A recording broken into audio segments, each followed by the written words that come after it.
Okay, well, let's talk about some dadgineering. Um, it's good to be in New York. It's my first time. Actually, never been. In fact, never been to the East Coast. Furthest east I have ever been is Arkansas, which isn't even east. That's how far west I am in Idaho. Um, just to start off, these are some of my handles: my Twitter, GitHub, and Slack, and pretty much anywhere else. I'm known as Jon. If you want to try to find me, I work for a company called SmartRent as an engineer on the embedded systems team, helping build smart home automation for property managers, renters, so they can enjoy the benefits of this vastly connected world we live in. And just a little bit, this talk is going to talk about Nerves. What I've built in here is using Nerves. And if you don't know what Nerves is, where you been?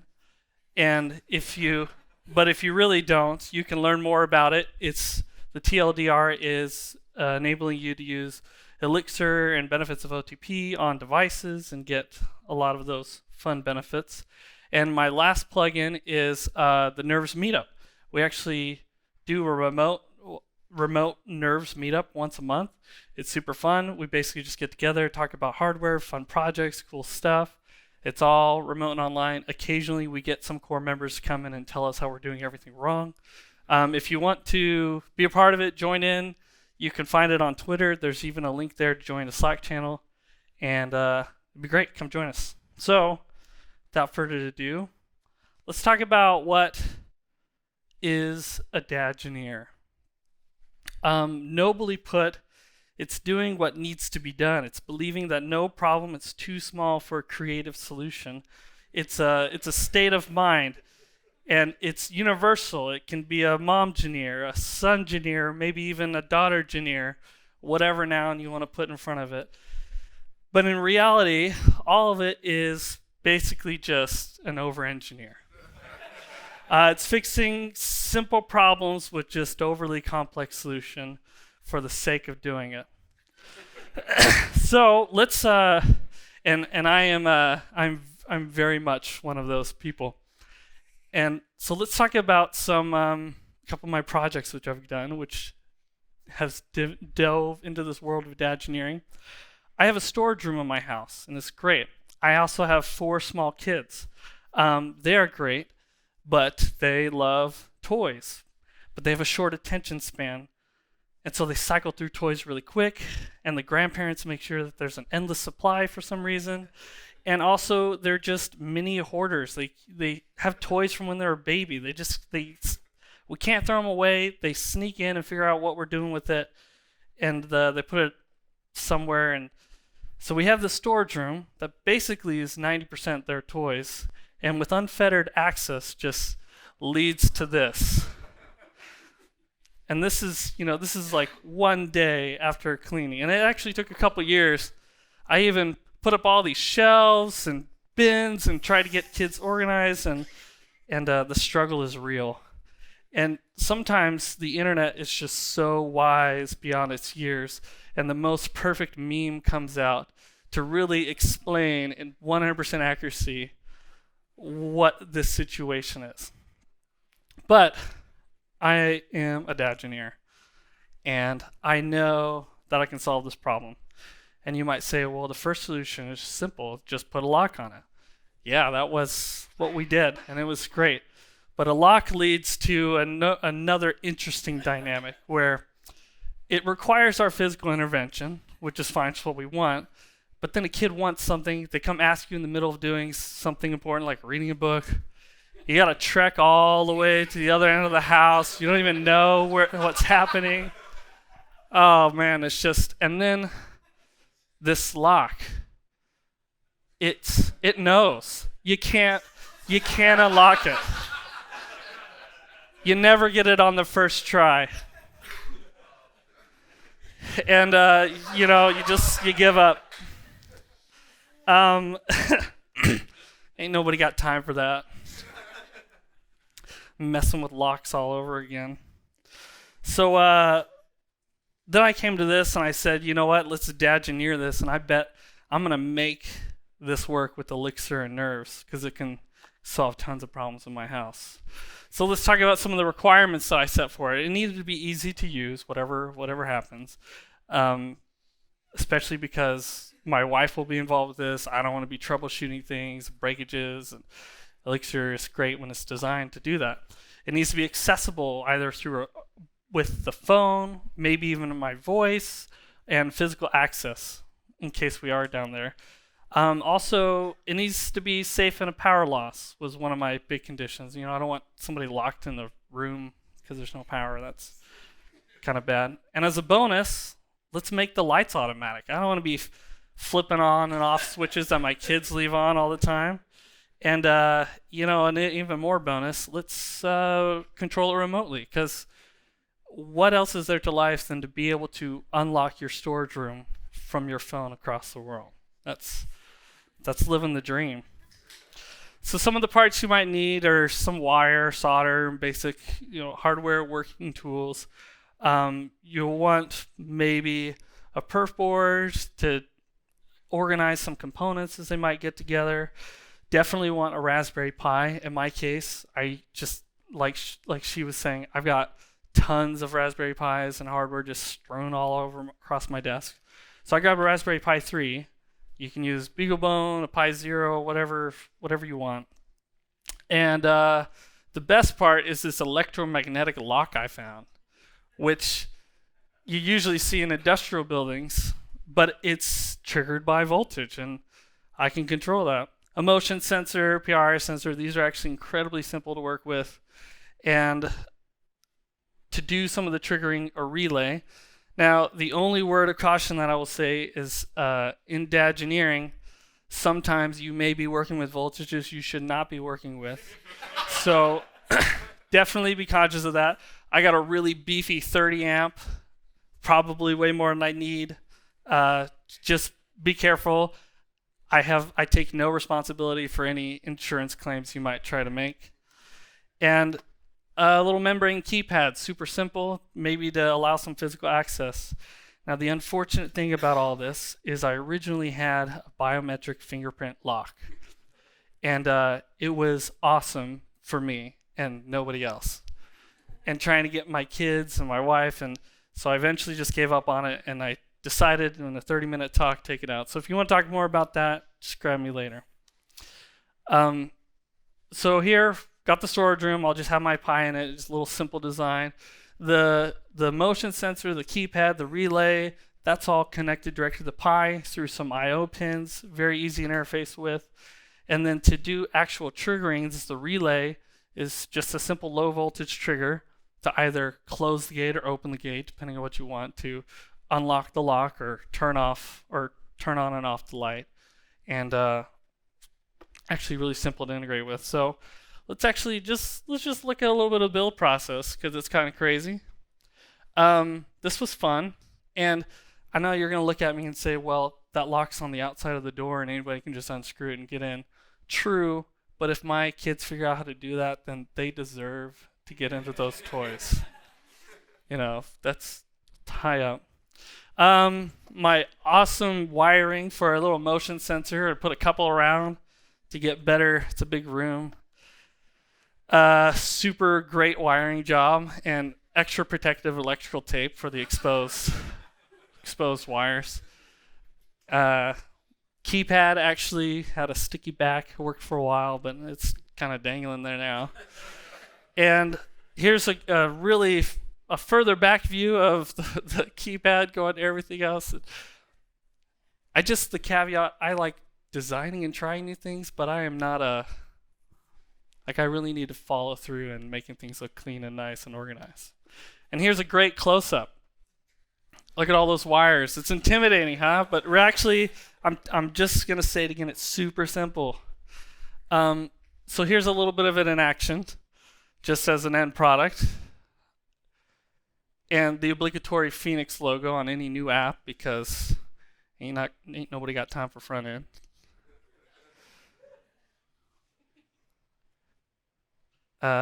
Just toggling lights off and on. Focusing. There we go. Ta-da. Okay, so that's it. We'll come back to that. We're gonna this will get places, I promise. So let's talk about just another project really quick, and we'll get more into the details of both of these in a second. But this next one is just, it's a project to answer a question as old as time. Whose turn is it, Dad? All of my kids, every time. And you know what? My son will ask this, and I'll say, it's Charlotte's turn. And you get this response: there's no way. And then she yells back, no, it definitely is. And then the other brother's defending his older brother's honor and trying to support him. And the baby comes in, and it's always his turn. So after all that, I'm basically just left like Homer, receding into the bushes to just hide. But I'm a dadgineer, so I could save this situation with Elixir Nerves, and kids will not be mad at me.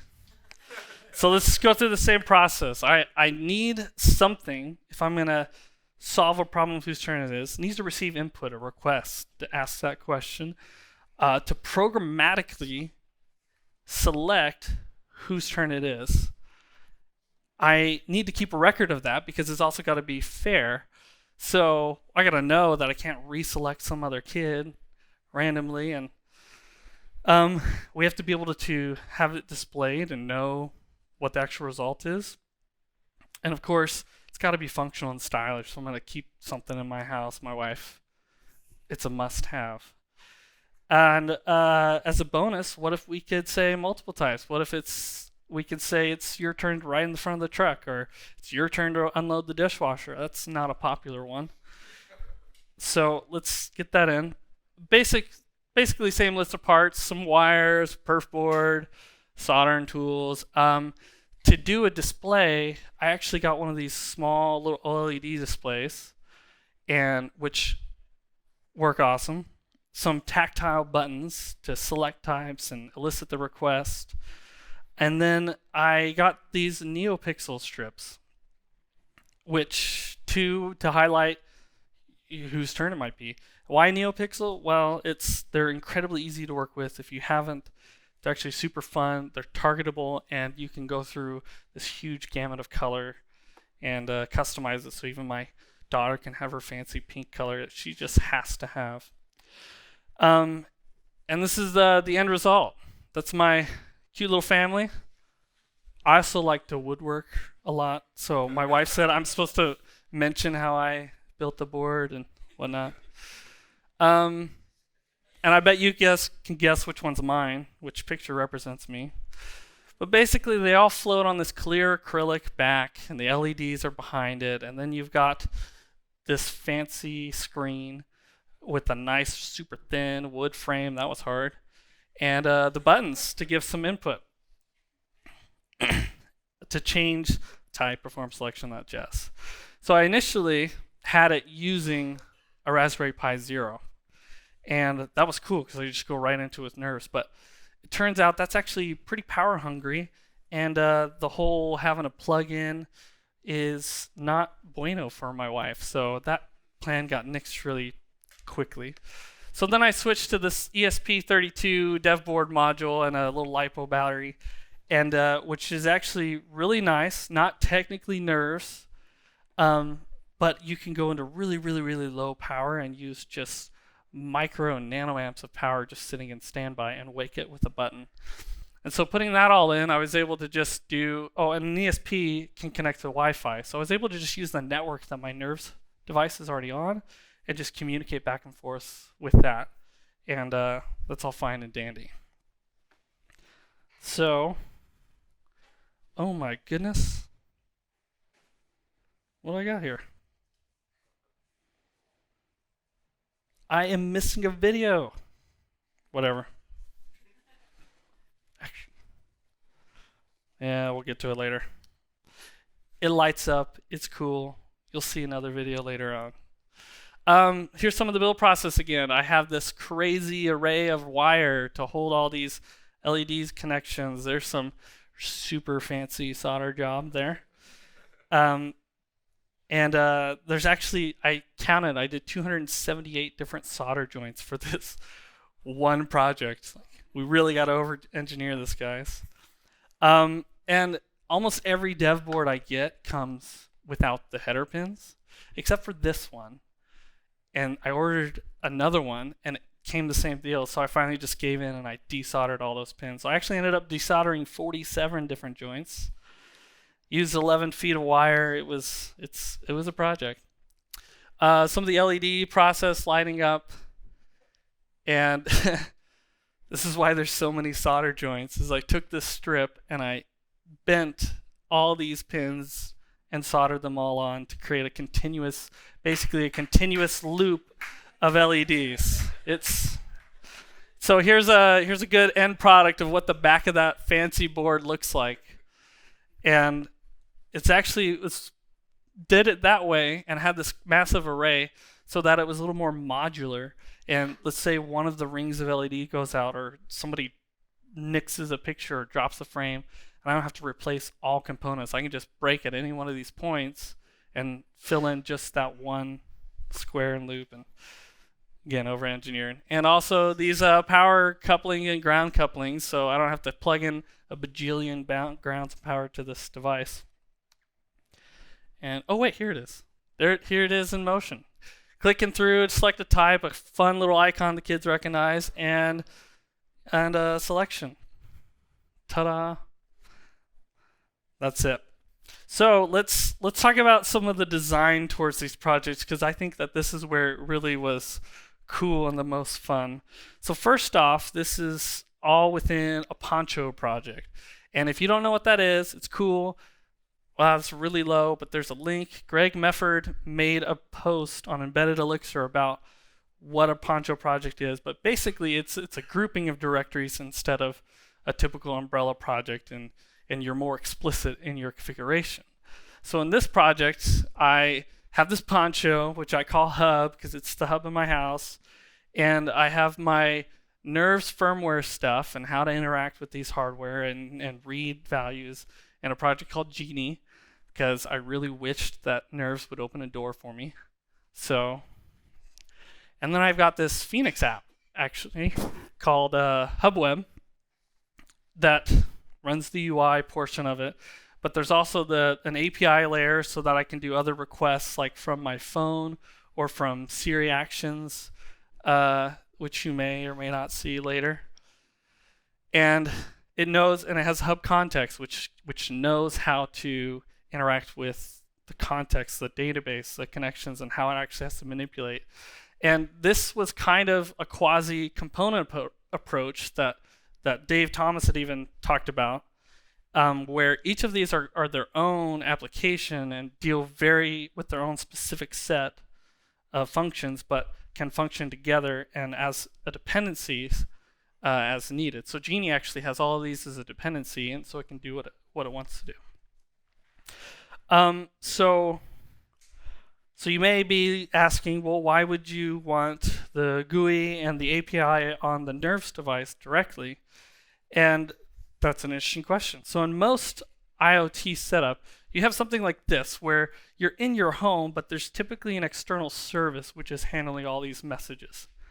And you ask the question, and it goes out to the service, and the service then sends another request back into your house to whatever hub or device that it wants to interact with, and that then does its work, responds back, and that service now broadcasts out to everywhere else, maybe browsers or database, and then back to the user, the actual response. And this is cool. This is an easy way to get product out, but would it be totally good? Well, I don't know.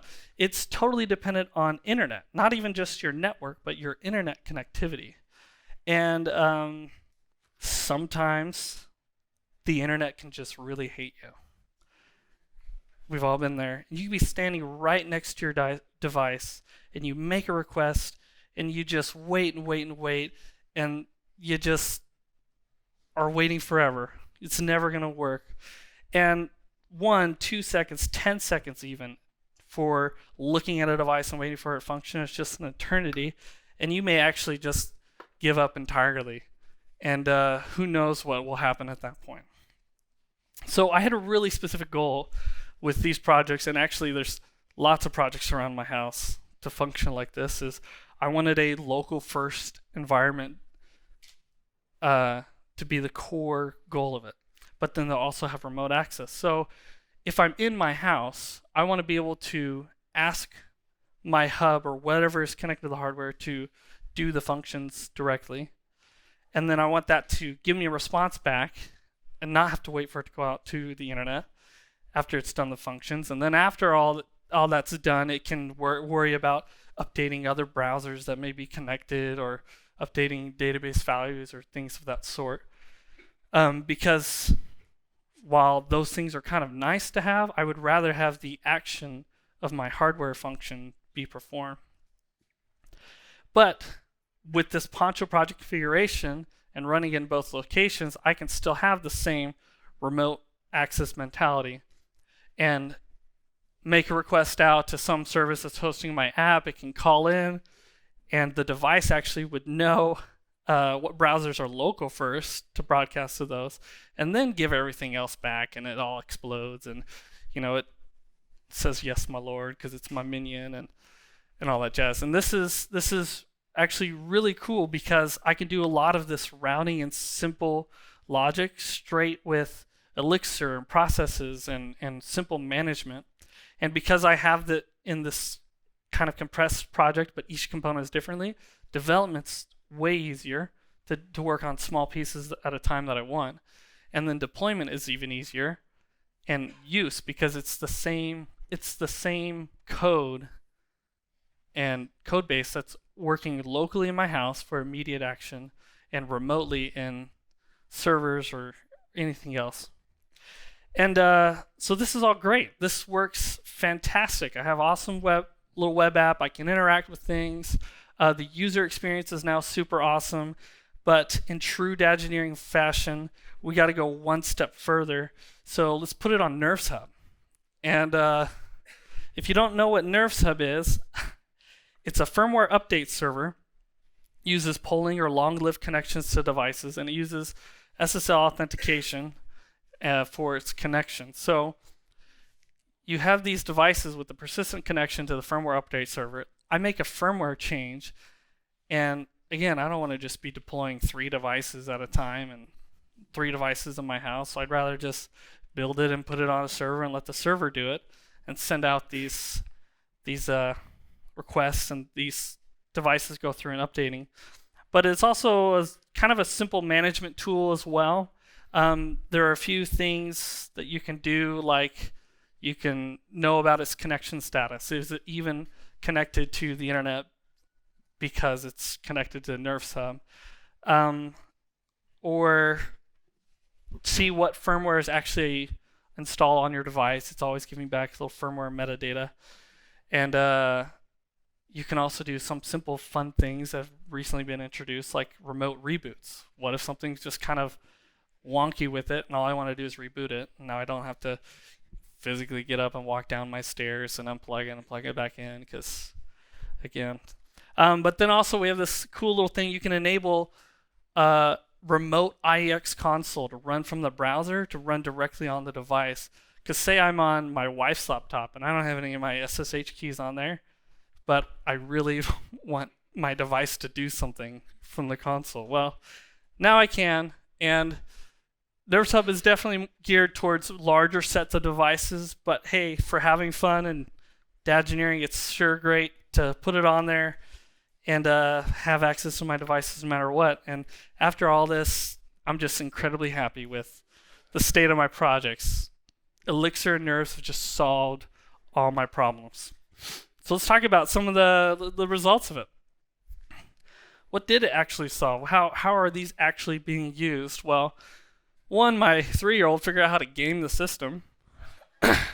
You just hit the button until his picture lights up and it's his turn. Ta-da! So that was cool, and now I've got like 5 different selection records within a few seconds. And, or I just want to tell a kid to hit the button because I'm far away, and it's that in and of itself is a decision of a turn. So really, this solved nothing. It just shifted the problem. So this one was, this was a failure. It was cool to do. I learned a lot, but it does not solve the problem like I had imagined. The storage room, also, they figured out how to game that, because it turns out that, I made these one-time codes, so they could use it one time and they wouldn't be able to use it again. I thought it was so clever. Except they'll just go in, find what they want, and, just block access from closing.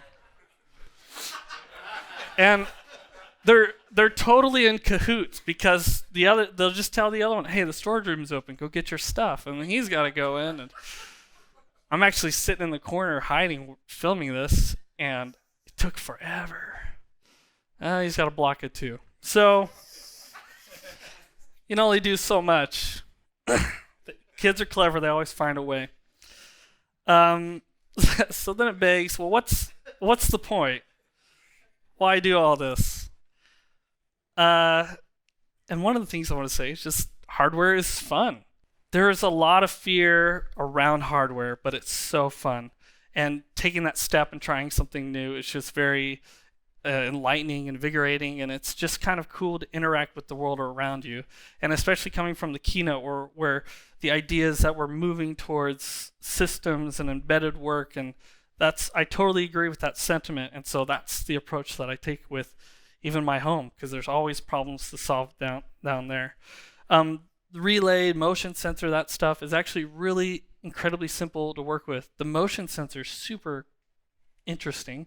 There's so much technology and work on it to make it happen and detect light and movement, and all it just gives you is an on or off. The pin is high or the pin is low, and that's how you know something's going on. The keypad, actually, there was no library in Elixir to interact with the keypad, so I just made one. And you think that'd be hard, but it was like 20 lines of logic code. It's longer because I did a lot of crazy validation to make it foolproof. But, it's there. Now you can use it if you want. But most importantly, just always be learning. For me, that's typically in hardware because that's where I have found the most intrigue or the most disconnect. Like I knew nothing, and so I wanted to try and go tackle it. But it's an important characteristic to have in development in personal life or anything, to always be striving towards something new, striving for something interesting. My degree is nowhere close to hardware or even computer science like we've been talking about, but almost my entire career path has been driven by just sheer curiosity and doing the most ridiculous projects to learn something new. And one of the best ways to really learn is finding the real world problems around you and trying to solve yourself. And most often that could be stuff in your house. It could be your kids making a mess of everything in your storage room, or needing to select a turn. Or one time I took apart my oven and found some serial pins and figured out that I could control the oven fan. So you never know. There's always fun stuff. So to add to the dadgineer definition, it's not just an over-engineer, but a tinkerer, an explorer, an inventor, a pioneer to explore unknown territory, just a continual learner. And many have been, especially around hardware, many have had interest, but have always been stopped by the hurdle of it's hard. But just give it a try, give it a look, and especially to be able to use Elixir and have that level of fault tolerance on a device is just incredibly amazing. So if you have any interest, take a project and try it, take it past reasonable, and see what you can do and go with it. And that's the end. You can see some of my code here for these projects. My obligatory links. Thank you. What's that? Okay. Do we got any questions? This is really cool. Any suggestions on how to get started with like hardware or Raspberry Pi? Yeah. So the question was how any advice to get started or do anything with hardware. There's always some sort of form of a hello world application in any programming language or function. And I'd say with hardware, that's just making an LED blink. And so, and making it blink with nerves is pretty simple and contrived, but it gets you into that world. So trying with that, but my advice is just what I was saying. Like, think about something around you that you interact with, or that you maybe enjoy or would like to see work differently, and then go dive into that problem, and you'll start figuring out what questions to ask or where to go and how to maybe make that hardware come to life. And also in the Slack channel, the Nerve Slack channel, uh, if you ask any question there, somebody's answering within a minute or 2 minutes. And it's even like Frank and Justin half the time. I don't even know if they sleep. But yeah, and I would be in there as well. So my advice is make an LED blink. Think of what's around you you can really want to solve, and just start asking questions, and others will help chime in to fill in the gaps. I think there's two over there. She just rolls her eyes now. And she for the first bit it was like a serious eye roll, and she didn't understand what I was doing, but then she just realized it was fun and for my enjoyment, and just kind of lets go. I have the same relationship with her in dancing. All right, was there another question? All righty. Thank you.